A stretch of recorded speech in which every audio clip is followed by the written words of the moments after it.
r/AskReddit, people of Reddit, what stupid rule at your work/school backfired beautifully? I was working as a medical assistant at a private practice medical clinic. Our clinic manager wouldn't allow the new receptionist to drive to the bank to deposit cash. Made her walk carrying the money bag so that she couldn't drive away with the money. Bizarre. I know. That went on for a few weeks. Then the receptionist was mugged and over $1,000 in cash was stolen. She was allowed to drive after that. My boss started putting all staff required to start 15 minutes earlier than indicated on the roster. I started keeping track of my unpaid overtime and stung her for 3 paid days off. That's not required anymore. Back in the early 00s, my high school implemented a policy that you had to wear your ID tag at all times. If you didn't have it on, you were sent home. So many students lost their ID tag to go grab food or skip a class. We were the only graduating class to wear them all 4 years. The policy ended soon after. Not mine, but an old roommate of mine was a senior developer for a small company.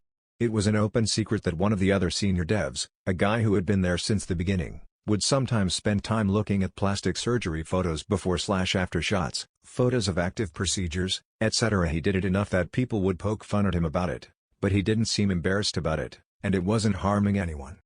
Well, one day a project manager said something to the CEO about this guy's ongoing plastic surgery obsession, and the CEO flipped. He said that, going forward, no one was allowed to use their work computers to access external websites at all. Anyone who's ever been a developer knows that half the job is Googling stuff, so this policy pretty much halted productivity in its tracks. It only lasted a day before the CEO retracted the rule, but let everyone know that their browser history would be monitored going forward. After that, no one really changed their behavior, they just started remotely accessing their home computers to browse instead. I worked at Starbucks for like 5+ years before and during undergrad, and at one point our district manager thought it was a good idea to implement a just say yes policy, where we literally weren't allowed to tell the customer no. Lasted for about 3 months, and in that 3 months our unaccounted product and waste went up over 300% because when the boss didn't have a way to punch in a customer request we had to just do it anyways. We also got complaints from stores in surrounding districts because they had angry customers who were requesting things that were against local food service code, and told them that we did it for them at our store. I knew exactly how that policy was going to play out, and I just laughed every time management was freaking out about the problems it was causing. My spouse's workplace realized they didn't have a policy about sending sexual images or jokes as part of their email acceptable use policy, so they added it. Except they made it a firing offense to send or receive sexual content. I think the intent was to stop people from subscribing to such content. They also said that your access would be immediately revoked until a determination was made. So someone got fired for something else and decided to send their whole management chain a graphically sexual image, then report it using the anonymous tip line. IT got the report, concluded they did indeed receive sexual content, and did as required, suspended all the involved email accounts, including the SVPs. The policy has since been reworded. I worked on this company that had mandatory 1-hour lunch breaks. Since we ate on the premises, our lunch break was often 15 minutes or so. We tried negotiating having shorter lunch breaks so we could leave earlier and beat traffic. Next day an email was sent from the OWN stating the fixed work and break hours for the whole team, and they were to be followed, no exceptions. Cool. Next week, a big client called about halfway through our lunch, and nobody moved. It rang and rang until said owner took the call, talked to them, and immediately came to scold us. Sorry, boss, as per your rules, we are off until 1 p.m., no exceptions. A couple of weeks later, we did some work on site for the same client. They were, to be honest, one of the coolest clients I ever had in my life. They took us out to lunch, and while talking we ended up relaying the owner's rule. They had a big chuckle over it, and while the project lasted, they made a point to always call while we were at lunch break just to annoy owner. Nice clients, it's always nice when you can get outside help to mess with stupid rules.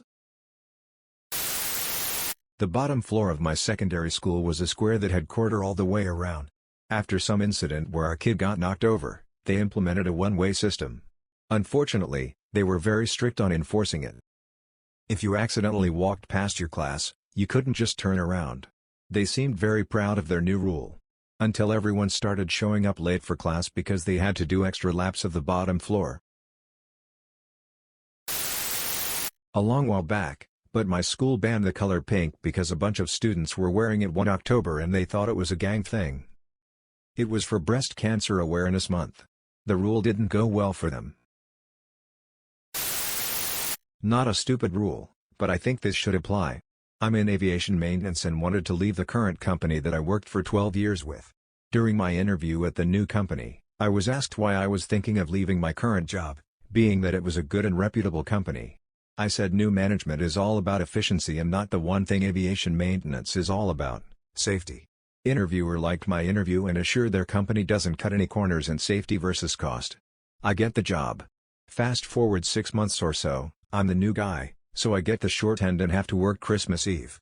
Should be a short day. Boss's plane is coming in from Cabo to drop off chartered passengers, fill up on fuel and take him and family to their vacation home in Aspen. Plane arrives and as I'm doing my post-flight walk around, I see a big problem that forces me to ground the plane. Boss is clearly not happy, attempts to force me to make an unapproved repair. I deny to do so and I'm sent home. Sweet. I didn't quit, it's documented and I get to go home earlier than planned on a holiday. Someone else gets called in to do the Mickey Mouse of a repair, everyone's happy, plane taxis out with owner and family, full on fuel and tries to take off. Oops. Crappy repair failed, huge component breaks off and goes into the inlet of the jet engine, grenades the engine, plane's brakes overheat trying to stop the heavy-ass plane with just one engine, some fuselage is damaged from the engine that gave out and the plane finally comes to a stop. FAA comes in. Sweet. Who made this repair? Who accepted to take this flight? What company operates this way? So, dummy tech that tried to make the repair gets his license revoked. The boss owns the charter company so he's fined a huge amount and is put on a probation with continuous FAA audits and, best of all, the insurance rejected his claim to the engine because it was negligence. This cost him millions. And they couldn't fire me. I got to tell the story over and over and over with a big smile on my face. In Las Vegas, the fire departments had a policy that if someone called out and you covered their shift, you get paid overtime. Eventually every firefighter at every department was trading shifts so that they were always making overtime. Went on unnoticed for over a year. It was a huge scandal and the ones in charge who let it go on and effectively cost the city millions had the book thrown at them hard. I worked at a language teaching center where the lessons are pre-planned by the curriculum and on weekdays we often only have 2 to 3 hours of classes sporadically spread out through the afternoon/evening. The management were pretty chill when I started, and people just planned their lessons in bulk, which basically entailed checking your schedule and printing out the required unit/session worksheets and just showed up 10 minutes before to deliver the lesson. On weekends we'd have full 10-hour workdays.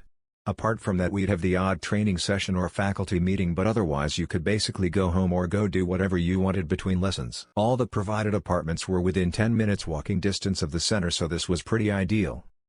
The nice managers left, and the new management were beep who started scheduling mandatory office hours where we had to be in the center with absolutely nothing to do.